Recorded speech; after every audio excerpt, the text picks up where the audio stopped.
Good afternoon, this is Gavriel Jacknin, and welcome to Halacha Day number 1255. Halacha Day keeps the Yetzer Hara away. We're continuing with the laws of interest, and here we go. If it was not the usual practice of the borrower to initiate greetings to the lender on other occasions, he may not initiate them now. The borrower may not honor him with any sort of honor in the synagogue or any other place if it was not his usual practice to do so on other occasions. So too other types of ribos of words are prohibited, for it is said interest of anything, using the word davar, which is interest. The sages interpret this to include that even verbal ribos, verbal interest, is prohibited, because again, the word davar has a double meaning, thing or word. The lender likewise is commanded regarding ribos davarim.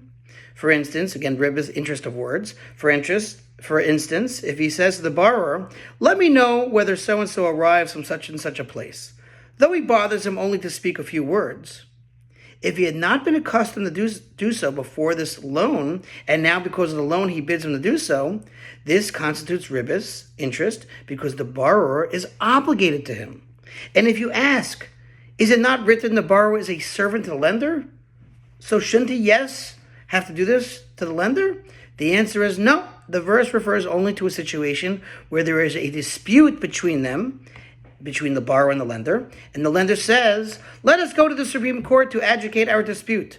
And the borrower says that the dispute be heard in another place.